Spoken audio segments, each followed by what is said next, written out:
যদি তার কলবের ভিতরে মজা লাগতে পারে, লাইলির নামের চাইতে আমার আল্লাহর নামের স্বাদ আর মজা কম না বেশি? লাইলির নামের চাইতে আমার আল্লাহর নামের ভিতরে মজা কম না বেশি? কম না বেশি? ও মুসলমান, তাহলে লা ইলাহা ইল্লাল্লাহ বললে মনের ভিতরে শান্তি, মজা, তৃপ্তি আসতে পারেনি না পারে না? আরো জোরে কোন পারেনি না পারে না? আর কোনো কথা বললেন না। এবার একদিন বের হইলেন, তাকে দেখেন বেলালের মালিক উমাইয়া উপস্থিত। তার উপস্থিতিতে নির্যাতন চলছে। আল্লাহর নবীর সাহাবী হযরত আবু বকর আর সহ্য করতে পারেন না। দেখে গো ও উমাইয়া, আলা তাত্তাকিল্লাহ ফি হাদাল মিসকিন, এই অসহায় মানুষটাকে এমন করে মারস, তোর কি একটু ভয় লাগে না? কলিজাটাকে একটু কামড় দেয় না? বেলালের পক্ষে এই কথা বলার কারণে উমাইয়া ডাক দিয়ে গো আবু বকর, এতই যদি তোমার মায়া লাগে, বেলালকে টাকা দিয়ে কিনে নিতে পারো। যদি আপনারা আগের কথা স্মরণ থাকে তাহলে বলেন, এই আওয়াজ বা এই সংবাদ শুনলে হযরত আবু বকর বেজার না খুশি? ডাক দিয়ে উমাইয়া বল, কি দেওয়া লাগবে? কি দেওয়া লাগবে? বেলালকে কিনতে রাজি। তোমার দামি গোলাম আছে, নাম তার নিস্তাস। এই নিস্তাস নামক গোলামটা দিয়ে দিলে, নগদ সাথে আরো কিছু টাকা দিলে এই গোলামকে কেন বেলালকে তোমার কাছে হস্তান্তর করব। হযরত আবু বকর সাথে সাথে আলহামদুলিল্লাহ বলে রাজি হয়ে গেলেন। চোখ বড় করে দিয়ে আবু বকর, এতদিন মনে করেছিলাম তুমি একজন বুদ্ধিমান বিচক্ষণ মানুষ, এখন দেখি না কালেমা পড়ার কারণে তোমার আকল বুদ্ধি নষ্ট হয়ে গেছে। চিৎকার মেরে কোন নাউজুবিল্লাহ। ইসলাম গ্রহণ করার দ্বারা আকল বুদ্ধি নষ্ট হয় না। আমি বলতে পারি ইসলামের বিরোধিতা যারা করে তাদের এই আকল বুদ্ধি নষ্ট। দেখ দেখ, কেন রে উমাইয়া, কেন তুই এই কথা বললি? কেন বললে? এত কম দামি কালো গোলামকে কেনার জন্য, এত দামি গোলাম দেওয়ার জন্য তুমি কেমন করে রাজি হয়ে গেলা? সিদ্দিক আকবর ডাক দেখ, উমাইয়া তুই দেখোস কালো বেলাল, আর আমি আবু বকর দেখি জান্নাতি বেলাল। দুইজনের দেখার মধ্যে ব্যবধান নাই না? আছে। তুই দেখোস কালো বেলাল, আমি দেখি জান্নাতি বেলাল। আমার নবী কয়, ওই আমার সাহাবীরা, দুনিয়ার মানুষ শোন, আমি যেই বাহনের পিঠে সওয়ার হয়ে জান্নাতে যাব, ওই বাহনের গলার রশিটা, লাগামটা আমার বেলালের হাতে থাকবে। বেলাল ধরে রাখবে, আমার বাহন চলবে, আমি জান্নাতে যাব। মুহতারাম হাজিরিন, এবার বলেন দেখি বেলাল জান্নাতি হওয়ার ব্যাপারে আর কোনো সন্দেহ আছে? হযরত বেলাল, সিদ্দিক আকবর বলেন, তুই দেখোস কালো বেলাল, আমি দেখি জান্নাতি বেলাল। কি আর চাইছিস? চাইলে কদ্দুর চাইছিস? একটা দামি গোলামি তো চাইছিস। আরো বেশি কিছু যদি চাইতে, তোর মতো জালেমের হাত থেকে নবীর সাহাবীকে উদ্ধার করার জন্য আরো বেশি দিতে প্রস্তুত ছিলাম। এইভাবে করে টাকা পয়সা দিতে খরচ করতে করতে বাহ্যিকভাবে দুনিয়ার হিসাবে অঙ্কে টাকার পরিমাণ কমাটা এটাই স্বাভাবিক। কারণ গোলাম কিনে আনেন, আল্লাহর হস্তে মুক্ত করে দেন। এইভাবে করতে করতে ৫-৬ হাজার দিরহামে আয়েশা যখন দাঁড়াইছে, তখন ওই ব্যবসায়ীর সাথে সাক্ষাৎ। মনে আছে? ওই ব্যবসায়ীর সাথে ব্যবসায়ী জিজ্ঞেস করে, আবু বকর কেমন আছো? ভালো আছি। ব্যবসা বাণিজ্য কেমন? আলহামদুলিল্লাহ ভালো। তুমি কেমন আছো? ভালো আছি। ব্যবসা বাণিজ্য ভালো। এবার সে একটু আকবরে, আবু বকর, আমি তোমার কাছ থেকে যা নিয়ে আলাদা হয়েছিলাম ৪০,০০০, আমার এটা এখন ৮০,০০০-এ উন্নীত হয়েছে, তোমারটা কত হয়েছে? আবু বকর সিদ্দিক, আমার কাছে এখন ৫-৬ হাজার দিরহাম আছে। আর বাকিগুলো জান্নাত কেনার জন্য বিনিয়োগ করেছি। এইবারে তার জান্নাত বোঝে না, সে শুধু মাল বোঝে। কথা বোঝেন না? দুনিয়াতে বহু মানুষ আছে খালি মাল বোঝে, টাকা বোঝে, এর বাহিরে আর কোনো কিছুই বুঝে না, বুঝতে চায়ও না। আমরা এখন কিছু মানুষ আছি মনে করি শুধু টাকা হইলেই আমার সবকিছু হয়ে গেল। না, অবশ্যই না। মুহতারাম হাজিরিন, শুধু টাকা বেশি হওয়ার নাম উন্নতি না। শুধু টাকা বেশি হওয়ার নাম যদি উন্নতি হয়, তো সুরের বিচার করবেন কেমনে? সুরের যদি জিজ্ঞেস করি, মাননীয় সংসদ সদস্য এখানে আছেন, উনি যে জিজ্ঞেস করতে চুরি করলে কেন? বলে উন্নতির জন্য। ডাকাতি করলে কেন? মানে উন্নতির জন্য বিচার করবেন কেমন করে? তাহলে বোঝা গেল শুধু টাকা বেশি হওয়ার নামই উন্নতি না, সৎ পথে টাকা উপার্জন করতে হবে। হ্যাঁ, আল্লাহ এই লাইনে গেলে জটিল অবস্থা, ঝামেলা অনেক বেশি, সেই জন্য সেই দিকে আপাতত গেলাম না। মুহতারাম হাজিরিন, তো হযরত আবু বকর সিদ্দিক রাদিয়াল্লাহু তাআলা বলেন, আমি বাকি টাকাগুলো আল্লাহর জান্নাত কেনার জন্য বিনিয়োগ করেছি। সে আবু বকর, এতক্ষণ পর্যন্ত বললা তোমার ব্যবসা ভালো, আর এখন বলো তোমার কাছে আছে 5-6 হাজার দিরহাম, ব্যবসা ওদিকে লাল বাতি জ্বলে উঠেছে, তাহলে একবার বলো এবার আসল জায়গাটা খেয়াল করেন, এই জায়গাটাই হলো আসল জায়গা। এবার আবু বকর, এবার তুমি চিন্তা করে দেখো, এক আল্লাহর ইবাদত করে কি লাভ হলো? এক আল্লাহর ইবাদত করে তোমার 40,000 নেমে 5-6 হাজারে চলে এসেছে, আমার 40,000 80,000-এ উন্নতি হয়েছে, উন্নীত হয়েছে। আবু বকর, মূর্তি পূজা করে আমি লাভবান, এক আল্লাহর ইবাদত করে তুমি ক্ষতিগ্রস্ত হয়ে গিয়েছো। যেমনি মাত্র ওই জালিম নিজেকে লাভবান বলে দাবি করে, আবু বকর সিদ্দিককে ক্ষতিগ্রস্ত বলেছে, আমার আল্লাহ তখনই ওই কাফের সহ এই জাতীয় কথা কিয়ামত পর্যন্ত যারা বলবে সকলের দাঁত ভাঙ্গা জবাব দিয়ে কে লাভবান কে ক্ষতিগ্রস্ত চিরস্থায়ী সমাধান দিয়ে হযরত আবু বকর সিদ্দিকের পক্ষে মহান আল্লাহ পবিত্র কোরআনে সূরাতুল আসর নাযিল করেছে। আল্লাহ রাব্বুল আলামিন এই সূরা নাযিল করে জবাব দিয়েছেন। জবাব দিতে গিয়ে আল্লাহ কসম করেছেন, ওয়াল আসর, আসরের কসম। সময় খুব কম হবে, এই জন্য আমি একেবারেই স্বল্প সময়ে ফিনিশিং দেওয়ার চেষ্টা করছি। মুহতারাম হাজিরিন, ওয়াল আসর, আল্লাহ রাব্বুল আলামিন বলেন আসরের কসম, আসরের কসম। একটি কথা মনে রাখতে হবে, আল্লাহ যেই জিনিসের কসম করেন, যেই জিনিসের শপথ করেন, সেই জিনিস দামি, গুরুত্বপূর্ণ, আর কসম করে যা বলেন সেটা আরো বেশি দামি, আরো বেশি গুরুত্বপূর্ণ।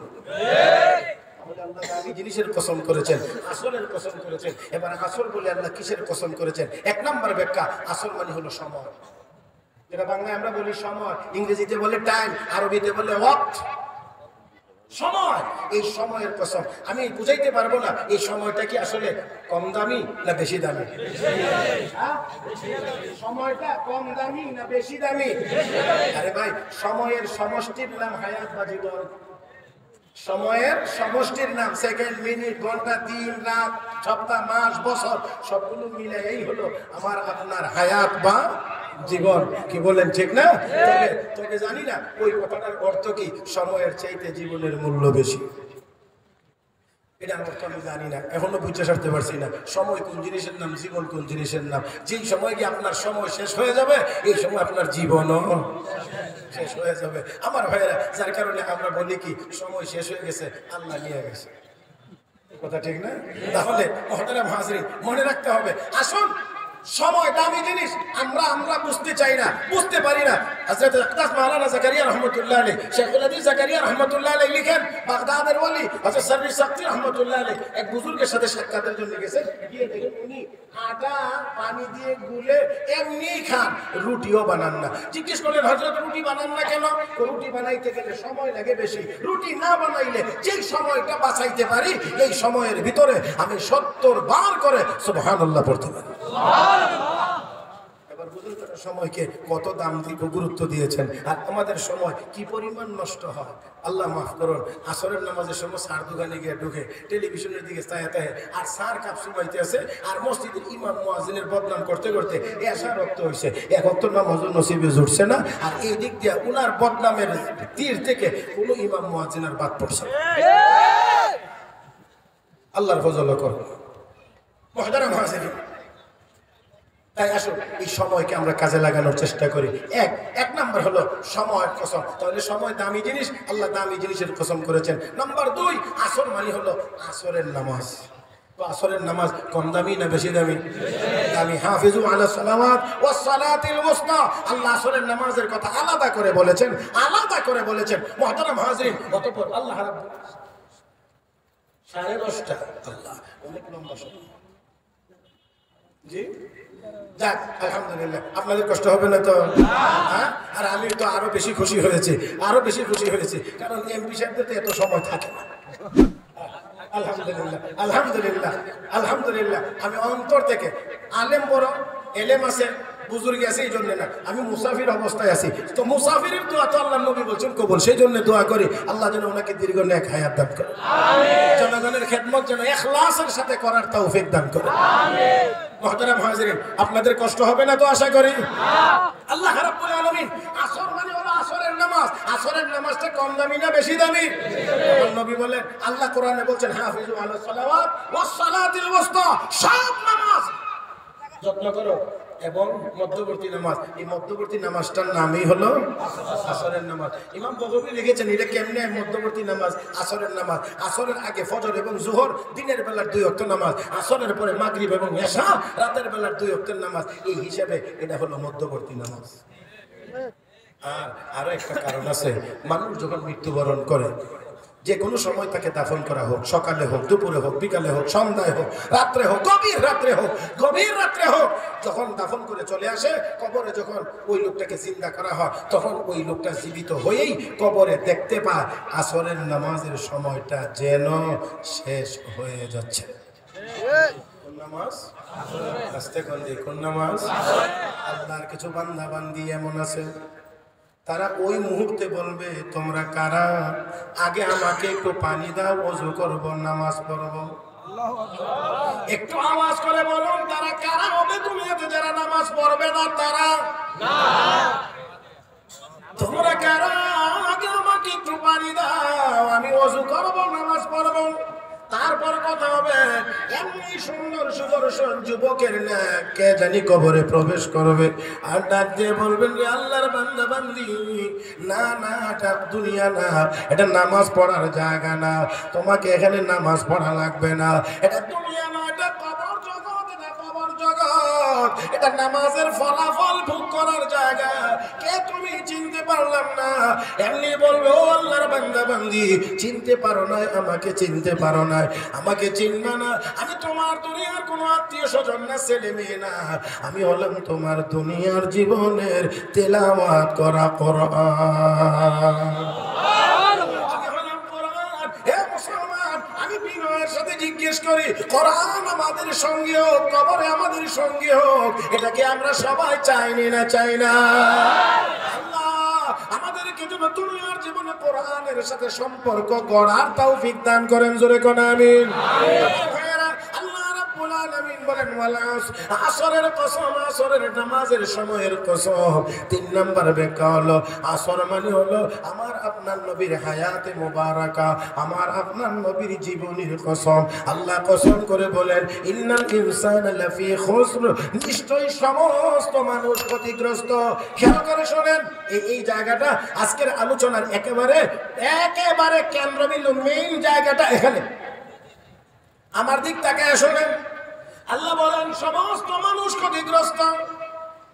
এবার আপনারা বলেন, ওই জালেম বলেছেন আবু বকর তুমি ক্ষতিগ্রস্ত, আমি লাভবান। আমার আল্লাহ প্রথমে কয় সব মানুষ ক্ষতিগ্রস্ত। তার শুনে আল্লামা ইমাম ফখরুদ্দিন রাজি রাহমাতুল্লাহি আলাইহি তিনি বলেন, কোরআনের ব্যাখ্যা লিখতে, পুরা কোরআনের তাফসীর লিখতে আমার কোনো অসুবিধা হয় না, কিন্তু কোরআনের এই আয়াতের মধ্যে গিয়ে আমার বড় পেরেশান হয়ে গিয়েছে, আমি বড় পেরেশান হয়ে গিয়েছি। আল্লাহ রাব্বুল আলামিন বলেছেন সমস্ত মানুষ ক্ষতিগ্রস্ত, এমন কোন দিক আছে নিয়ে যেই দিক দিয়ে সবাই ক্ষতিগ্রস্ত। তিনি বলেন, আমি একদিন বাজারে গেলাম, বাজারে যাওয়ার পরে শুনলাম এক গলি দিয়ে প্রবেশ করেছে, শুনি আরেক গলিতে চিৎকারের আওয়াজ শোনা যায়, চিৎকারের আওয়াজ শোনা যায়। সাধারণত চিৎকারের আওয়াজ শুনলে সবাই আমরা বুঝি মনে হয় কোনো বিপদ, হ্যাঁ, এই জন্য দৌড়ায় গেলাম ওই গলিতে কোনো বিপদ আপদ আছে কিনা। গিয়ে দেখি যে না, আসলে কোনো বিপদ আপদ না। তাহলে আওয়াজটা কিসের? আওয়াজটা একটা লোক বরফ বিক্রি করে, বরফ, এই বরফের পাটা নিয়ে দাঁড়িয়ে আছে আর একটু পরে পরে চিৎকার করে বলতেছে, ইরহামু আলা মান ইয়ানকুসু আসমালিহি আবাদা। ওই লোকটার উপরে তোমরা দয়া করো যেই লোকটার পুঁজি মূলধন প্রতি মুহূর্তে ক্ষয় হচ্ছে। মুহতারাম হাজিরিন, আমার দিক আমাকে একটু শেষ করতে দিন, একটু সামান্য। হুজুর চলে আসছেন, আমি হুজুরকেও বসায় রেখে কষ্ট দেব না, আপনাদেরকেও বিরক্ত করবেন। আমি শেষ করছি। একেবারেই আল্লাহ রাব্বুল আলামিন বলছেন সমস্ত মানুষ ক্ষতিগ্রস্ত। ফখরুদ্দিন রাজি রহমতুল্লাহ আলাইহি বলেন, আমি গিয়ে দেখি ওই লোকটা বরফের পাটা নিয়ে দাঁড়িয়ে আছে আর চিৎকার করে করে বলছে, ওই লোকটার উপরে দয়া করো, যেই লোকটার পুঁজি বা মূলধন প্রতি মুহূর্তে মুহূর্তে ক্ষয় হইতেছে। আচ্ছা আপনারা বলেন, বরফের পাটা যদি এই টেবিলের উপরে রাখা হয়, একটু পরে পরে এটা আস্তে আস্তে মোটা হবে না আস্তে আস্তে কমতে থাকবে? হ্যাঁ, ফোটা ফোটা ফোটা ফোটা করে কমতে থাকবে। আল্লামা ফখরুদ্দিন রাজি রহমতুল্লাহ আলাইহি বলেন, আল্লাহ আমাকে এই দৃশ্য দেখায়া ইন্নাল ইনসানা লাফি খুসরিনের তাফসীর বা ব্যাখ্যা আল্লাহ আমাকে বুঝাইয়া দিয়েছেন। আমিও বুঝতে পেরেছি মানুষ কোন দিক দিয়ে ক্ষতিগ্রস্ত। ওই বরফের পাটা থেকে ফোটা ফোটা পানি পড়ে পড়ে যেমন এই পাটাটা ছোট হয়ে যায়, সেকেন্ডে সেকেন্ডেও মানুষের হায়াত কমে কমে মানুষের হায়াত নামের পাটাটা আস্তে আস্তে করে ছোট হয়ে যায়। ক্ষতিগ্রস্ত এই দিক থেকে। তবে আল্লাহ বলেন ইল্লাল্লাযীনা আমানু, যারা ঈমানদার, এবং অন্যান্য আরো 3টা গুণ আছে, এই 4 গুণ যাদের মধ্যে থাকবে তারা ক্ষতিগ্রস্ত না। তো সবার হায়াতই তো কমে, যত মানুষ আছে সব মানুষের হায়াত কমে। তো সবার হায়াত যদি কমে তো ঈমানদারের হায়াতও কমে, নেককারের হায়াতও কমে। তাহলে আল্লাহ বলছেন তারা ব্যতীত। এটা কেমন করে? একটা উদাহরণের মাধ্যমে আমি বলেই আমার কথা শেষ করছি। আপনাদের এদিকে আলুর চাষ হয়? আলু, হ্যাঁ, গোল আলু হয়। তাহলে আমার জন্য বোঝানো একেবারে সহজ। মাঝে মাঝে আলু বাড়িতে আনেন তরকারি খাওয়ার জন্য, ভর্তা খাওয়ার জন্য। কিছু আলু ফসেনি, পচে। এটা পচলে কি করেন? ফ্রিজে রাখেন। কি করেন? ফেলে দেন। পচে গেছে, তাই না? এই জন্য ফেলে দেন। আচ্ছা, আলু চাষ করতে গেলে মাটির নিচে আলু দেওয়া লাগে না লাগে না? লাগে। হ্যাঁ, এটাকে কি আলু কর? বীজ আলু। এখন কথার কথা ধরেন না 1 বিঘা জমিনে 1 মণ আলু লাগে, কথার কথা বলছি। 1 মণ আলু যেটা মাটির নিচে বীজ আকারে দেন, এইটা কি ঠিকঠাক মতোই থাকে না? এটাও পচে যায়, এটাও পচে, ঘরেরটাও পচে, দুটোটাই পচে। দুইটার পচার মধ্যে ব্যবধান আছে না নাই? ঘরেরটা যে পচে এটা ওই ডাস্টবিনে ময়লা জায়গায় নিক্ষেপ করে দেন, আর মাটির নিচে যেটা বীজ আকারে দেন এটা যদিও পচে যায়, 1 মণ পচলে 50 মণ আলু পায়।